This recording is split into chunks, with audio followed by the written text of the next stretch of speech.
Good morning!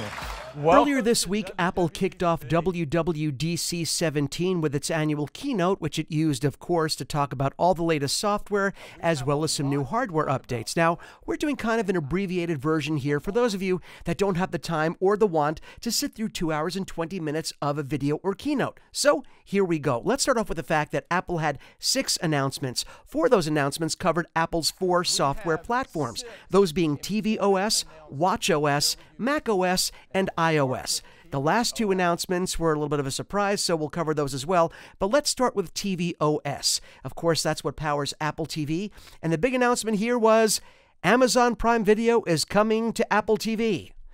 No, really, that's it. So now that we've covered tvOS, let's move on to watchOS, which of course is the software that powers Apple Watch. watchOS 4 was announced, featuring more faces, including a Siri face that gives you instant access to your day with just a simple turn of the digital crown, something called Kaleidoscope Face, which gives you, well, you pretty much guessed it, kaleidoscope patterns, and 3 new Toy Story-themed faces, Woody, Buzz, and Jessie. Now, I know this sounds kind of simple, but actually, if you've seen this work, if you've seen the characters integrated into Apple Watch on watchOS 4, it really is pretty cool. Now, watchOS 4 also personalizes your workouts with new incentive-based reminders that are tailored to your workout. But the big news on the workout front was new integration with the industry's top fitness machine manufacturers, which means your Apple Watch will be able to talk to your gym equipment, giving you an easier and, even better, more unified way of tracking your workout. Let's move on to macOS. Now, rather than build an entirely new operating system, and really, why would they? I think a lot of people would agree, Sierra works pretty darn well, but their next OS is a refinement of the existing one. So, macOS Sierra now becomes High Sierra. Okay, well, regardless of what you think of the naming ethic, there are some pretty cool things here, some that you'll be able to see right away, and others that live more behind the scenes. For starters, Macs have been using the same filing system for nearly 3 decades, which is a pretty big deal. Even though this is something that lives behind the scenes and not something that a lot of people talk about, the way your computer stores files has a direct effect on the performance of your machine. So they've moved to a new file system. It's a 64-bit system that not only makes your machine much safer, it will also bring huge increases in performance. Also, they put a huge emphasis on graphics performance with High Sierra. There's a new video standard called HEVC. And without getting too techie on you here, this will bring faster streaming, excellent video quality, all while taking up less space on your Mac, which is always a good thing. Graphics are also improved thanks to the new Metal 2 technology that's also built into High Sierra. Along with giving developers more powerful tools to create visuals on your Mac, it also allows external GPU support. So, if the software you're running requires, let's say, more graphics power than your computer is capable of, you'll be able to actually plug in an external card to give your machine even more horsepower. For those of you that like running graphics-intensive programs, perhaps gaming, this is also a really big gain. But perhaps the biggest news regarding High Sierra was VR support. Apple is finally giving developers the tools to build virtual worlds and already has support from some of the biggest names in the VR industry. In fact, Industrial Light and Magic, the company that has brought incredible effects to major motion pictures for decades now, they gave an incredible demo showing what they could do using VR in the Star Wars universe on a Mac running High Sierra, and I have to tell you, it absolutely blew me away. So we're pretty excited to see what other companies are able to do, and we're very grateful that Apple has finally jumped on the VR bandwagon. Of course, new software always works better with new hardware that's designed to take advantage of it, and Apple had some new hardware to announce as well.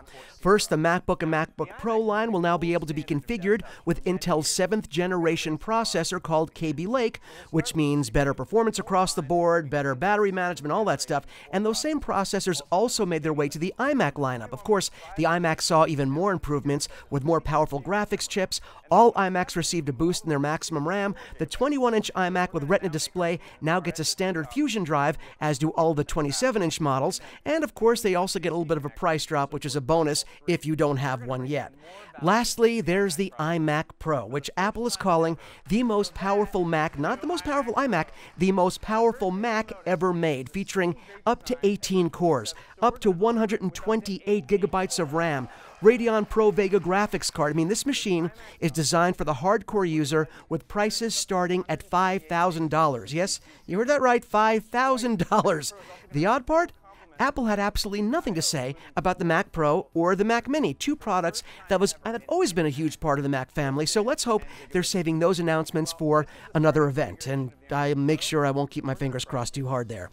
Moving right along, Apple also revealed iOS 11 for the first time, bringing enhancements to both the iPhone and iPad lineup. But honestly, aside from features like integrated support for augmented reality, which is really cool, a new control center, and enhancements to the Photo app, which are all designed for both devices, the real leaps forward here were on the iPad side. Features like the new dock, better multitasking, and drag and drop, which, drag and drop is something Mark has been asking for years, all bring your iPad closer to being a true laptop replacement. And new features like instant markup, instant notes, and scan and sign not only take advantage of Apple Pencil's capabilities, but also give compelling new reasons to actually own one.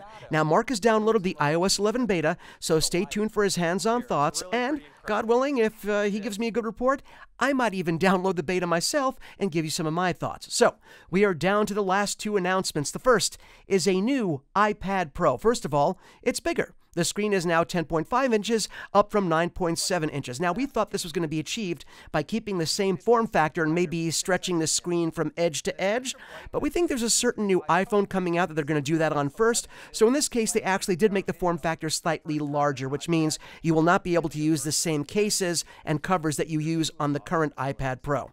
So we're going to get a much better display, brighter, faster, and more powerful, thanks in no small part to the A10X Fusion chip, now capable of HDR, which is high dynamic range, a great visual treat here, which you normally see on high-end 4K televisions, and yet the new iPad Pro still maintains its 10-hour battery life. Now, pricing starts at $649, which is $50 more than the $599 last generation's iPad Pro started at, but they've also doubled the storage on the entry-level model from 32 gigabytes to 64. Now, you combine that with a bigger and better screen and a faster processor, we definitely think it is worth the money.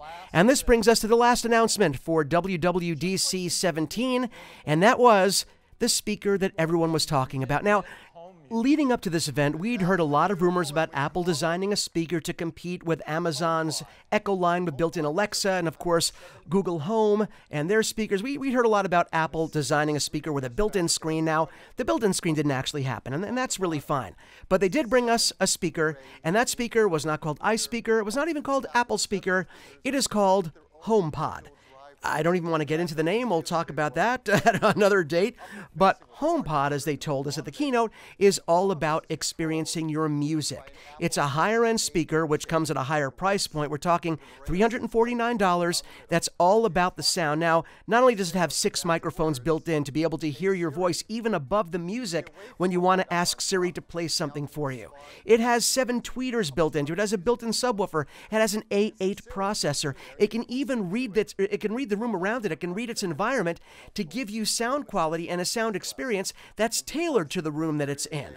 But there are a lot of things that we still don't know about it. We don't know how much Siri integration there really will be. It isn't going to be the same Siri that we're used to on your iPad or on your iPhone. It may be limited in terms of what commands you can give. We still don't know exactly what apps it will be compatible with. We know it'll be compatible, obviously, with Apple Music. We don't know what other music services it will be compatible with.